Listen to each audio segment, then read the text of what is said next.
بسم الله الرحمن الرحيم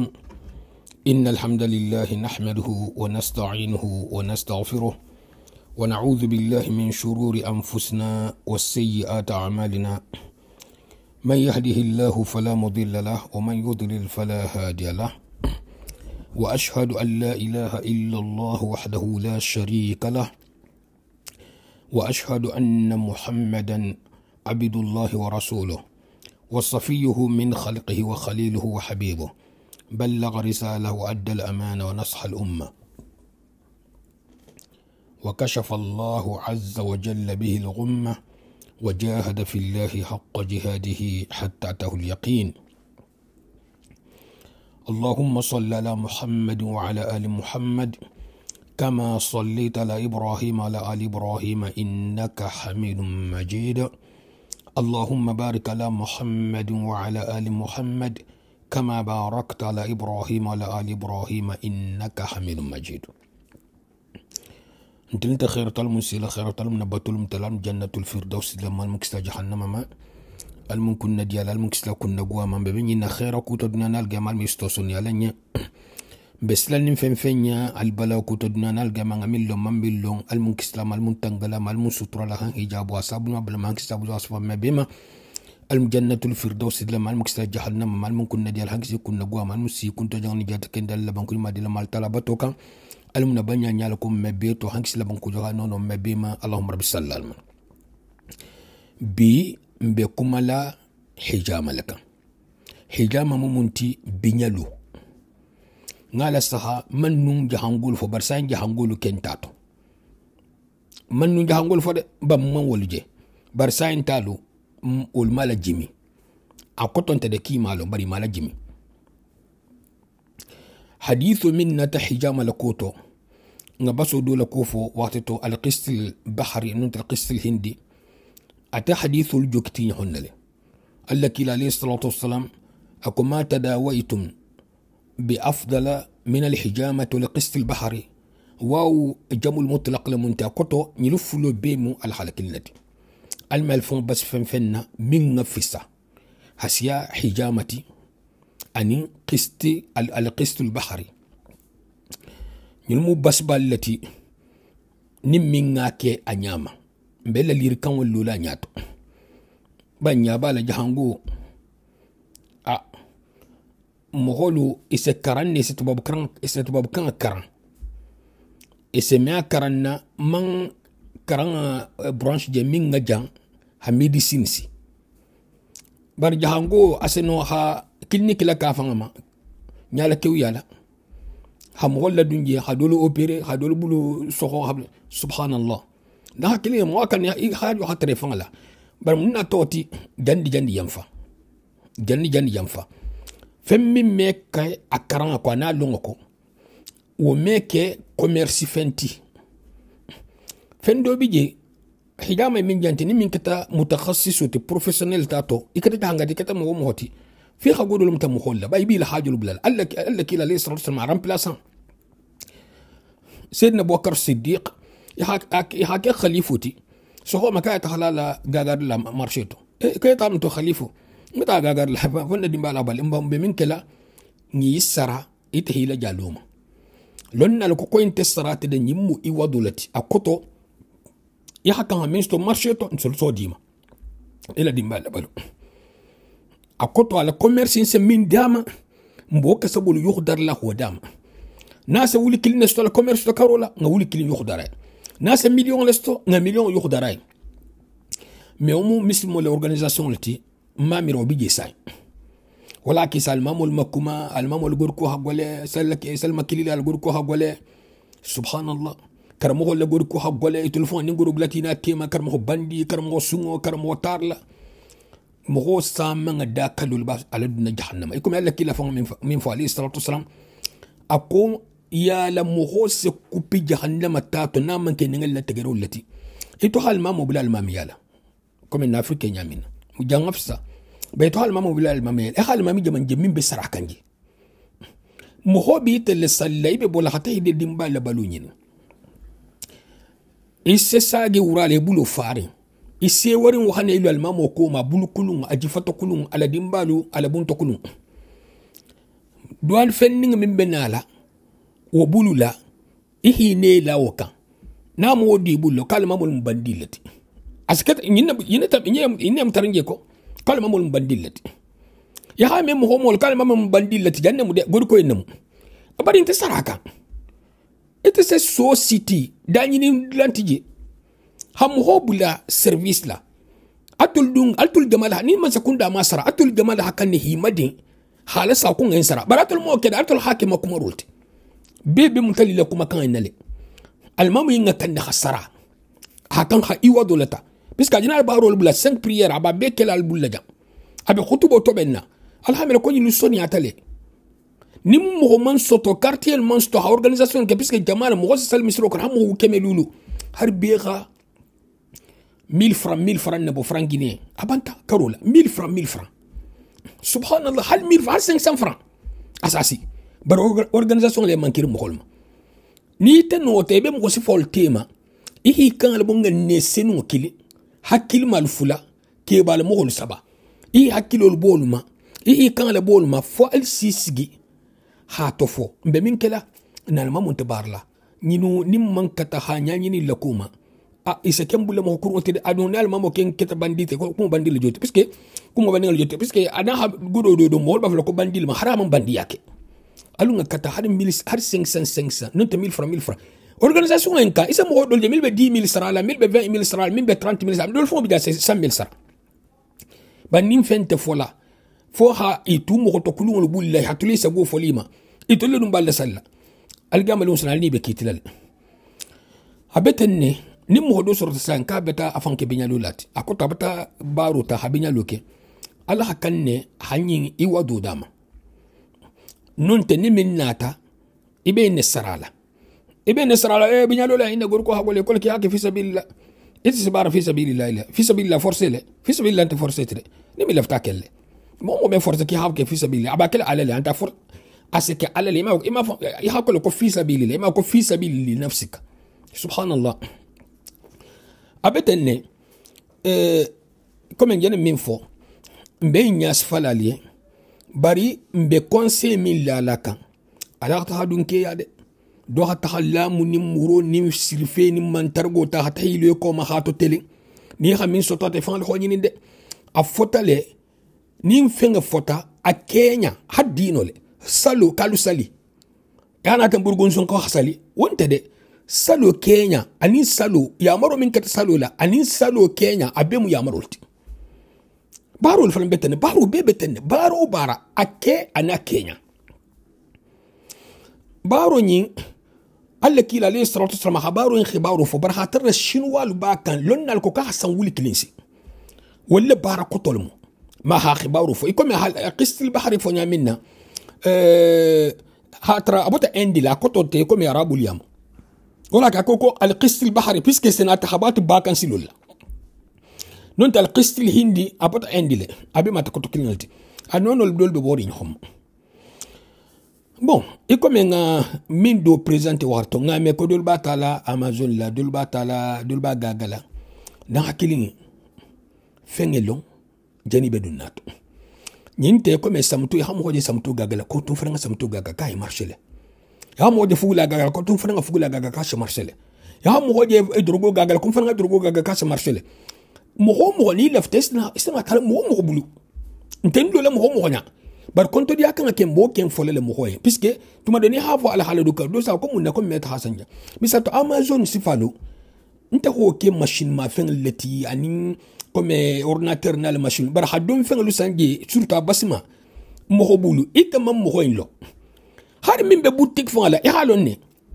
nyimbe commerçant famba mo minga dingral ka commerce kama wo hajo bala godo la hasi ite to pototi ite jene na ibe fenne sanna bari hajo bala godo en najan hasiya ite be min sanna wala nyima na aljima baliya fe na nyima ta hadiya bara wo hammo tale ko me itele ko la godo hammo bal nyamne bisa ta hadiya be ate lefta godo laja misal to ni afoto ko ita hasan do ma hasan bulbale hasan marala imam mu'min lo nasi tajandoma ikomi al qist al bahri ntolja ada fermelale comme ça mo wala hatu gaga ni hontema bani ntol to ko hadi kulto do sta hasan do masa uba ta hasan dingrado ngane senuya kamma ko ngasan ala Usman le groupe lama mfa jeno ekela satan trosen ta da fermé do li ta dalaka barin kense min fo mo hoye be min dunni fatito nga lonne be khayin lon fengo fen na futaka hani akendo bije akuru bije asekendo se soto alongola ase soto ase soto alongola ase soto soto nya fanana akuru se soto alongola misal to mo ngal ko fen kuru mo tabar telef ta marchandise la non ta ase soto alombali afanana mo se ta fen dota aha lonne wala na ala hakana ta kendot ngene senuya ana soto nya wala hakana ta kendot do bi atata nati aha lon ka kendo bije kendo se sanjalla darasta da akurun afungo normally deuxième qualité sanjalla dar se worola troisième qualité sanjalla dar se lulu ital miro to nyimbe mun kala jang puisque mbel marchandise famba beto harsana bato premier deuxième troisième nyimbe marchandise famba beto ital miro to nyimbe tala premier qualité tala hana gaga tama antegoris bastolemento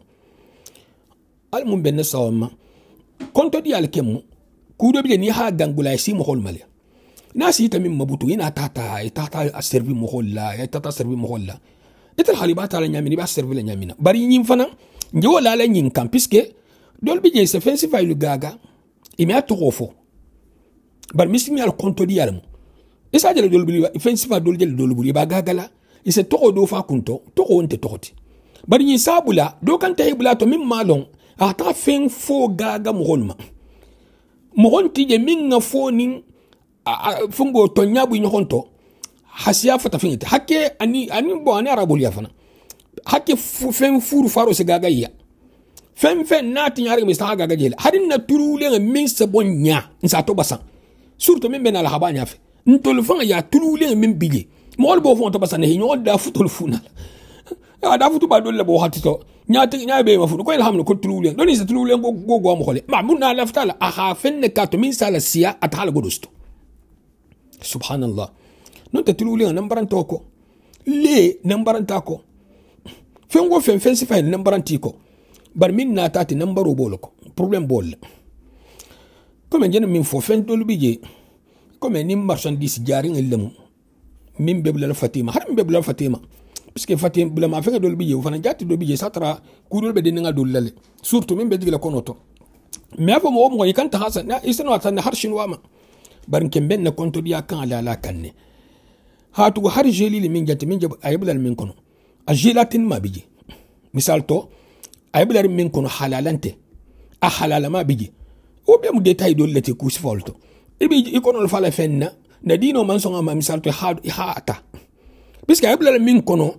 mil babula la kono aseno kala lafta da di mala aseno ku biji mi abi detail no baruma a misalu dolti bon bari jena la mun kanja hijama yin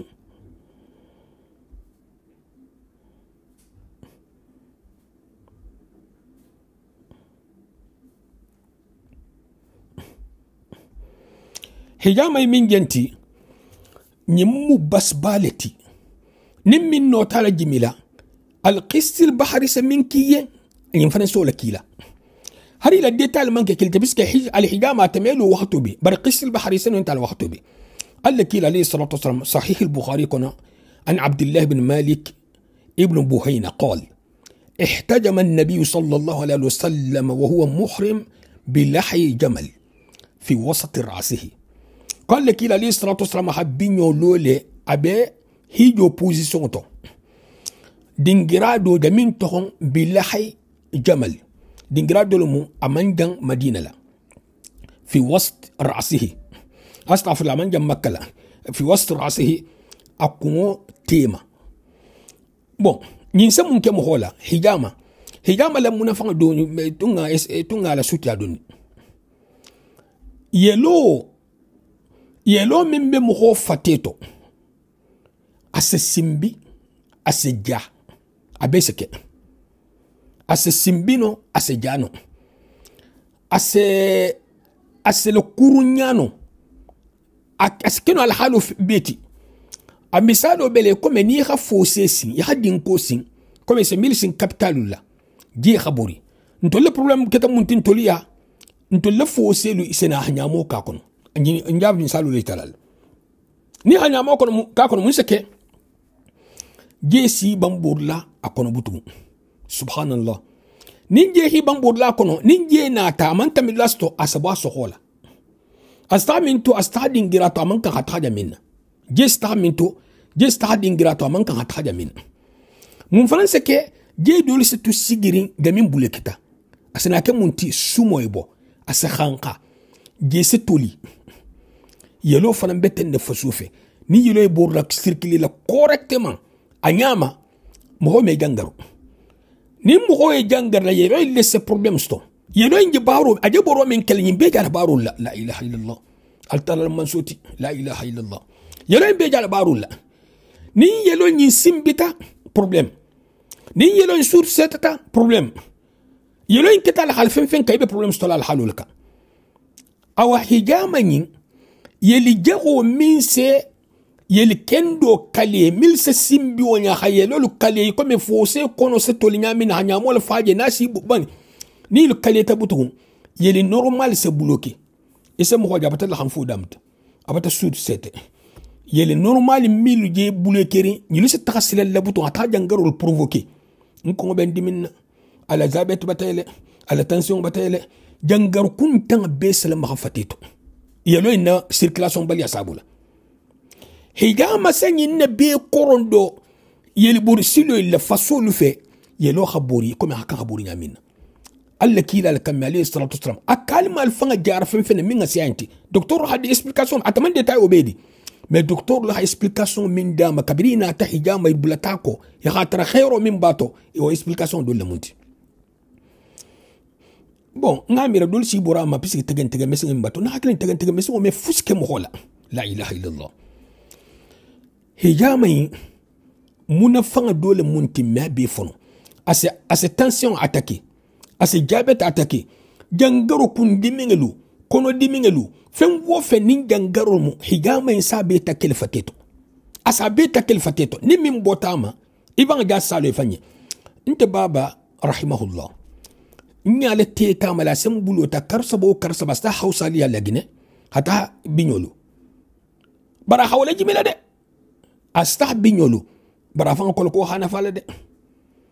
ha si ta sang presque 5 moma ay tamala fanya ta misruto hana fanya be sai dia ta umale sekra min bala na ta taraje ntulu sajigin ko nyinnemu puisque Allah kila al hafali salatu wassalam ni yelo man problème sto fatente problème sto la ni yelo problème sto faté problème sto la jangar kuntan saman biga be yelo le ko yelo la circuler baliya higama sanyin ne be sen khaboje aselo ko to comme alnya be foto nya minate aselo abeto mutakhassisul bije tibabul sama ko ventus e comme alnya yar sefer nyamna ventus jang arabul bije mil sake banini mi menta mi suro kono ku sa higama lula non asake no de bar risque lem dolu bije wala hakaranne kabinel bi bulla isatra a musulman mallemu afungo a sunna mo mallemu a mususe musol take ke se ke lu take ni hasbe ko ventus ila mini la ni pari ila mu be sakyo satela isatraje chinois le français ke na hakile do hankili o ko ka chinois le kili chinois ko yo ko be sakel ko barki tout le temps programme te ko fo le ko kili traitement e ko to ini bi non ko o franga ni man se le ni ha wala wulal ko gud ko siya baro be nata ni ken saka nyama kendi ala habsa gudu kuti wala kendi ni tata ya hafiye nte ya hafiye ko jangaro ne bila ni diabete minna ni tension be minna ibe min bile hafiye isila higama lo ile jangaro la position lema sila higama lo lema ya mutakhassis mufulin chinois lo mil hakabina la kakama don tarabu mil hakabina la kakama mil bakal fi sabilillah hariman taholiya يا أبو قلب راجو سيتا إنما العمل بالنيات صورته مبارنة دو هاتها كابينة لك كو فايدة كون سحجامك أن من كسلا قال لك عليه الصلاة والسلام كاها حجام له وهو محرم حجام سينسفل لك أنا الجامع الصحيح عن أبي هريرة رضي الله تعالى عنه والحديث الصحيح قال من احتجم ل17 من الشهر و19 و21 كان له شفاء من كل داء alla kila alayhi salatu wasalam koni minga hijamalo nsafa man ko fata fin karo akoto misil mo le konti karo tiltani worolo tiltani kononto tilmu xanin kili kase ke kendiatiye jangaro bima ibe mun kala butu ite mo xamili kilila rendez-vous bi la fongo lungo bi ite be lungo illa sakhala ibn al-qayyim halungo al-sementi al betege ebe lungo illa sakhala tiltani worolo tiltani kononto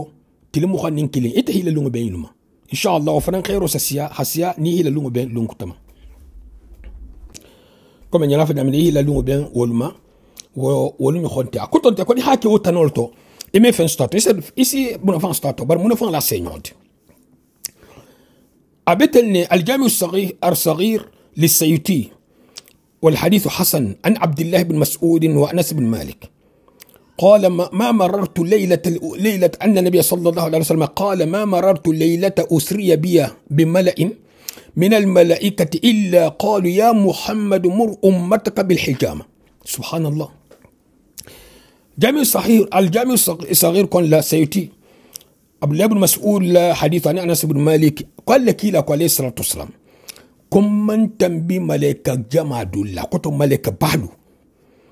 ليله اسري بي اكتو اسراء سو كن نبي ياسو من تنبي ملائكه جمع لا ملائكه بعدو من الملائكه ملائكه الا قالوا فيها فني يا محمد مر امتك كمن تقول يا مري بالحجامه حجامه الاولى لا اله الا الله nje fitina jamono min kono jangaro be dunna ça fait har mo jangaro bole mo fon be dunna kono e batake spécialiste mo fakoto ko mo bata siya ko dunya kono khuno sifa be dunna mo fateto hari ifanga limatu ifanga la e batara fata fingal dale surtout si kutalo subhanallah ki man ton lu yaman malaikul le wasiyatu la dila alla kila malay salatu sama fanga la kota na man ton la kota ka hi yamar binyalola ni hi fanga bla binyalo bundala jangaro takaliti أنا صحيح الجامع عن عبد الله بن عباس وابن مسعود خير يوم تحتجمون فيه 17 و19 و21 بوالسها حديث بيبي يديون ديرين حديث كلينتي بريباتي نهون تون يندري كوم لونغ بي لونغ من حجام لونغ من بينا لوخاني تلتاني ورولو تلتاني كونونتو أنين تلمخانين كلي وما مررت بملأ من الملائكة ليلة أسري بي إلا قالوا عليك بالحجامة يا محمد كم من تم بملائكة جمال فيها فنكم محمد حجام له أنا طبراني ننبو على مسند كون لا ابن عباس لمسند كون لا الباني كوكو حديث الساخر السلسلة الصحيح كون لا عن أنس بن مالك أن النبي صلى الله عليه وسلم قال إذا هاج بأحدكم دم فليحتجم فإن الدم إذا تبيغ بصاحبه يقتله سبحان الله الله كلا عليه الصلاة والسلام كوني يلو أمورتي تعالدو كلم فتيتا كوتو أمورماناتا يلو هذا السيالمو نونتا نانيالمو كاك إدو أدو كلنا حجاملو كو خاتو يلو نا مورتي تفتيتو نانا سفاو أسمو فخلي ولا حاكي دول سبو يوني حفقا sinya kili no khayla la kur ajolanta bima taha higama so basile karworo minimum asyata nyawnya karworo kanta mi man higama lo adun kudo bi jari ba mela asite kanko barame kola ya blessing ko totu puisque ni hakudo jenare akhera maremu akoto wuli hilo fanga gani nambaro besilima ihila idingul fanan darala aseno kele fanan ihi dinga dolu bulato iha ko karandula biji amusuma akema iha kara puisque nim fe karanta al bulu wol fana ngani asal de ñokon na fana asal le ko de ñokon na karsa di muso 5 karsa din ke 5 alsa du ñokon tal fana sal ko kenyalo e badnal be nal hay betu mo hol bulla won problem lat ana ta sahibun baje kon tugun an Anas ibn Malik أكو من أراد الحجامة فليتحرى 17 أو 19 أو 21 ولا يتبيغ بأحدكم الدم فيقتله أكون من لفت حجامة لولا تاني تكرو تلتاني ورولة تاني كونونتو نونتي مغني كلي قال كان سون يلو خمورتي على دو كلم فتيتو حافظة أكو تو حجامة سنين نبي بلا نوتو يلجغوا سولبو yelo la muruto waso fanan saba yelo min fate khajun tala har yeli ni malamu ata so bol fateto mo si sigo dafe akoto mo kana son ya fenga basolon ya hane siga dafe surtout nge don fen ani wakati min tote nge don fen moli mil dom kan ani nge wakati mil to fonyol to ani mo gol fonje baluka nyamina ni meko la hujjatun tibulbutu hadithu ngabe nyala tombonne ahagi haditha saharet hijamain ikomi al nyajal nyaminna afrique tanse mo masilon mal dundi woni bet alula no basinte de mo gol bel jemil salu bad ni mo darta to budugu kola afrique kol sile me khanya dolunya puisque contrôle lentato nkoto ke osangala ala dimba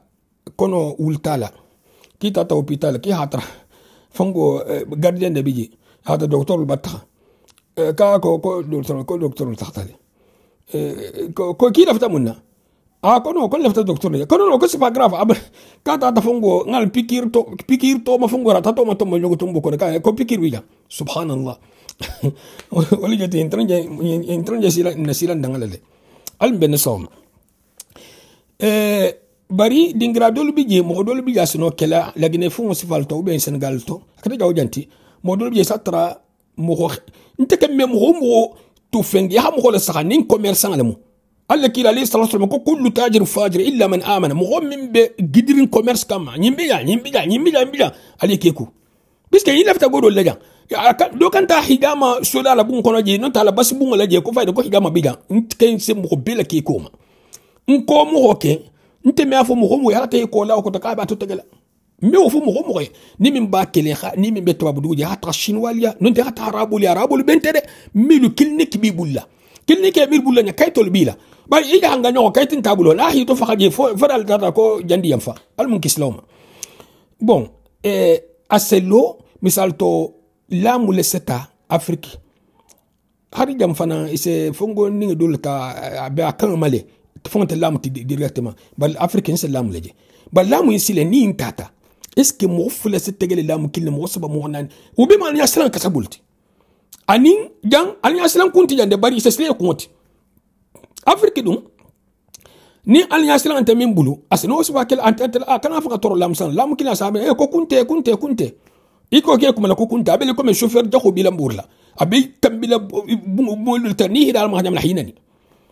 afan ko mobile lo e khasara da me hajji afan ko mobile lo e khasara da me hajji mobile lundo me bolan na sate la tuba nga mobile lui min baburla na tahta do na sa anya anta aku iko fela ha fungo la saha pine ko matal saha mobile burle te pine ko me sila kurumba inka nga en ko moro ki jamin keleten ko mekede ko yo kate kala barul munti ko ngatute amman siya har minti dante ta mobil mayl mam khoti subhanallah mo ni mo ko kuro do hanabta ko yandi gandi mo ikana so mo khakila na girim bo siya ali nyokon tontonje ala fatan comme ça ni dun sala godo dama hala godo dama ala ni le chauffeur la mi hala jigi bon botumo non te hasigi ko manal sita capital ha al mobile ya to la fatan mobile ko mo inabe accident sama la surtout afrique isafati go en la si tout le mogula ste mo be ko ngotato bon mais c'est très long parfois mo do hasto do mimbe kuma lay bar kumo me gangasa action na sa gasa ko to ala pratique imma ha mobile lo non tangi la jigi normalement ka alto le ko ngotulato ba na mobile bo isa havan ko ngotulato kiti mambala kiti fu intala asal ko ngotulato fu so faire kumo be betenne isa trana accélérateur de do biga bata trop fu ngata mal fembe metamel ali ke ko mo gol ma betege jang nga meke ba do la ya Aboubacar Cissé aka karmo kaye akarmo hati babu do la ko fay non te do la hati babu do la ko fay atrense garo le gaga bar garo in adati banta do na ta kai garo in sanna aka tubabu ke kai ngamere tubabu jamano me tubabu ke kai ko garo dati banta ka me gaga no ada la fay kan ada beta la ta la fay ako kunti sasa ko non e ho fa karamo ko tibabu le kiman sil emeslan alanya de essile le dunyalte na ko gaga te masay o mfun sita te matel commerce yentiyale bon wiga dantal bo nyale akoto inta kele ale barafir kisile wolen tigi na hakila mobi contrôle na mo min bul fi ho nyaani betege bon jantalu tegeranga imbala hari la mu info man kan ha sigi mo fatimate jantal ngamira tegeranga dulle bala si fati tege imam bakal mafon bani fa la silam fana ha ko iben tege ben anta fui kelila anta fui kelabel ko men ni ha mo son tendron et ça me son nyal mimma nyalo aseno asile fasoma problème bi jele puisque fasol be fateto fasol la nya itul ho be karanne fasol la nya fateto i ho be karanne ya kan ha fatete tenne e fungo akoto ha lamula lale non ta lamula lole non ta tegere fengene lale non ta hala lole itul ho be karanne ha mo hol fatte kenyalo mimma karansile wasaba kasma kela hata ke mo dobla resta hata ke barasne bo faso mesen do kuntulo hata ki buli dangaro dut bari nyilutan to nyaade nyiluta nyilu ha karanne isi fate ninga masoko inta telefon isa masoko alko ibn alfem min la la te al nyaade min murmur ni fate kan ni kha no matege no masoko soko senayne laaji as ni seyel kurun be saba den ma fa ko minti lulu nyo ni seyel kurun yel fure be saba ni nya fo la tay lol kan ete fon sa ko metam fam kono ni seyel kurun le besra sala ya wol mil jebla mo fatte to nduru naro asila keba juna parce que yel kurun asi burbare nya to hila keba juna man keba fon sey sifa be kel mo hola haf sala bi le hakure bulela ko to ni grâce be mo fatte to yel kurun be je ni ne be so ke akare go mobile jinta kono subhanallah بوتال من بين الناس ومال مكس لحن تنجا حنك جابوا خمسة طرق حسب ما بل ما حنك استبلوا أصفار مبين اللهم رب صلى الله عليه وسلم بين على مين لا لو كان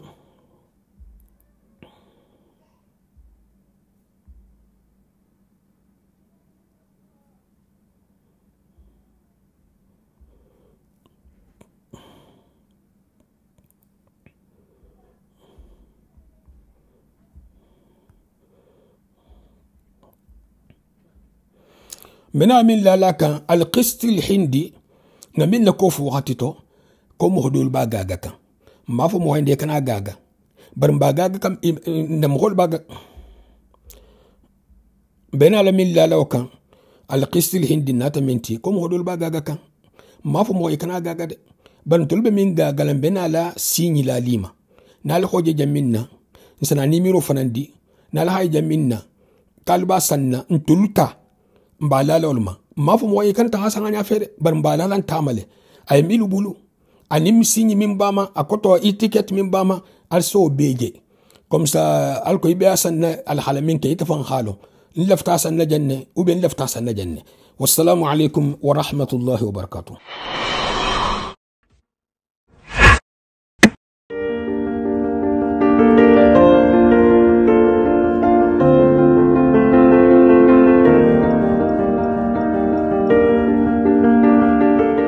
Hijama, c'est une technique thérapeutique qui fait partie de la médecine complémentaire et alternative. Elle consiste à mettre des ventouses dans des zones particulières du corps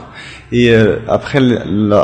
avoir fait les ventouses, on enlève les ventouses, on fait des micro-incisions superficielles de la peau et on remet une deuxième fois les ventouses pour faire une succion. Alors, il faut savoir que la hijama, elle peut être préventive, c'est-à-dire chez les personnes qui n'ont aucun souci de santé, ils peuvent quand même faire le hijama et vont bénéficier des bienfaits. Et elle peut être aussi curative. Il faut savoir que le hijama, elle a aussi des indications dans quelques pathologies, comme par exemple, elle a un effet antalgique, c'est-à-dire elle soulage tous les types de douleurs, que ce soit les douleurs inflammatoires, les douleurs mécaniques, que ce soit musculaires, articulaires, neurologiques. C'est à partir de la première séance, la personne, elle va sentir le soulagement.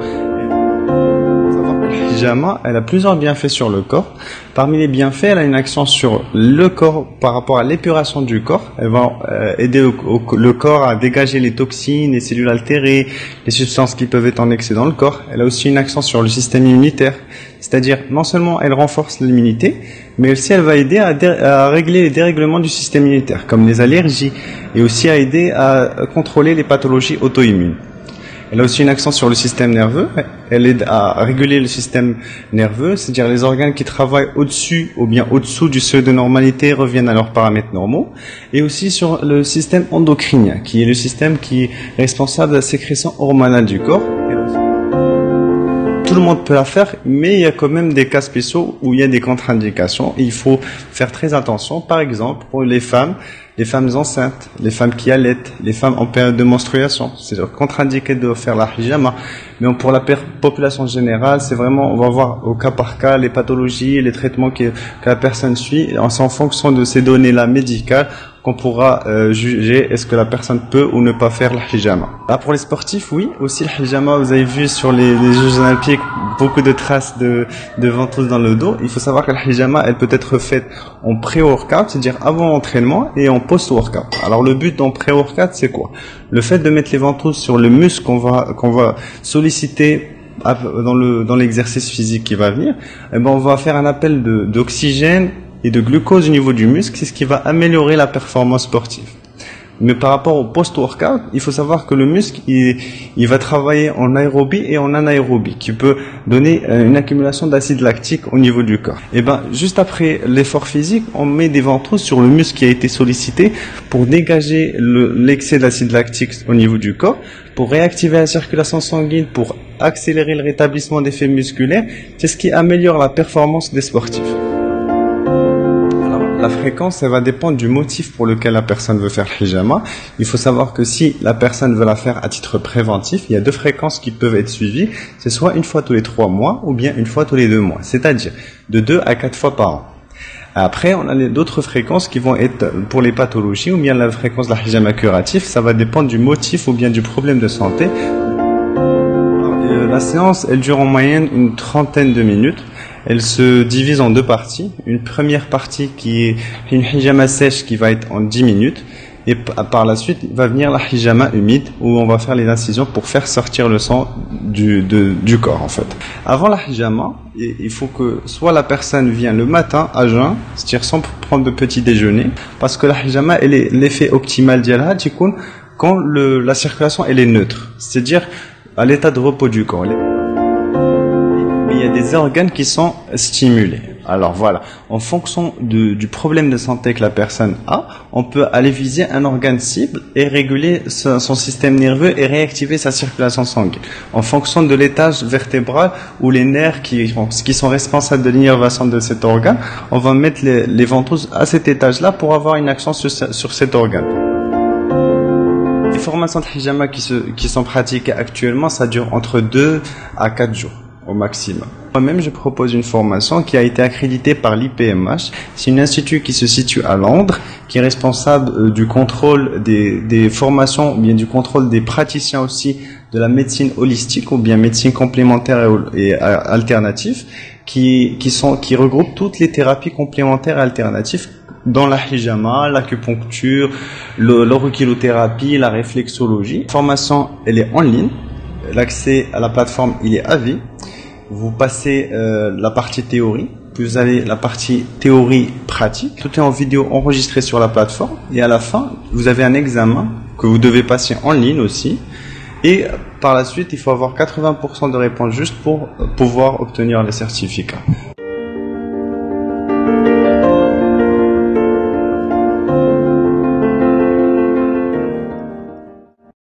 Nordine pratique la médecine des ventouses depuis 2009. Avant de s'installer dans son cabinet rue Jules Ferry à la Chapelle Saint-Luc, il exerçait à domicile. Cette médecine dite de grand-mère est une histoire de famille. Mes grands-parents la pratiquaient aussi, et puis c'est très présent dans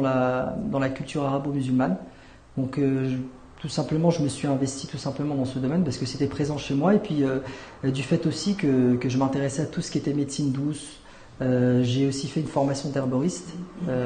à Paris à distance, et donc naturellement je me suis dirigé vers la médecine des ventouses. Donc là je prends ma ventouse, donc je fais le vide dedans, hop, et je pose. Une séance dure 40 minutes selon les symptômes, mal de dos, stress ou encore migraine. Plusieurs ventouses sont appliquées. Alors il y a deux techniques principales. La pose des ventouses à chaud. Donc on va utiliser des ventouses en verre. On va utiliser une flamme. Donc on va faire le vide dans la ventouse pour faire un vide, et on va poser la ventouse. Ça va faire une dépression en fait. Et ça va faire un effet suçon tout simplement. Donc là on l'a posé tout le long, en fait, de part et d'autre de la colonne vertébrale. Donc on a posé à peu près une dizaine de ventouses. Donc là au niveau de la 7e cervicale à peu près. Et puis là au niveau un peu au-dessus du pli fessier. Là, tout simplement, et là tout le long. Et là ça permet de stimuler toute la circulation sanguine. Et ensuite la deuxième technique, ça va être la ventouse à froid. Là c'est un peu plus récent, c'est des ventouses en plastique. On utilise une pompe une pompe manuelle. On va poser la pompe sur la ventouse et on va créer une dépression manuellement. Son cabinet est ouvert depuis 3 mois. Nordine estime qu'une 60aine de clients le consultent chaque mois. Une séance coûte 40 €. Eh ben, en fait, ça m'a fait beaucoup de bien. Avant, la première fois, j'avais un mal de dos. En bas du dos, ça me faisait très mal. Et puis, je suis venu la première séance, la deuxième séance, et j'ai senti, en fait, la douleur est partie très rapidement. On peut passer par tout ce qui est stress et anxiété. On passe par toutes les douleurs chroniques ou aiguës. Ensuite, on arrive aussi à stimuler certains organes pour stimuler par exemple l'élimination. Par exemple, on va stimuler le foie, on va stimuler les reins, etc. Et puis on peut stimuler aussi par exemple l'estomac pour des gens qui ont des soucis au niveau de l'estomac, l'intestin pour les constipations, etc.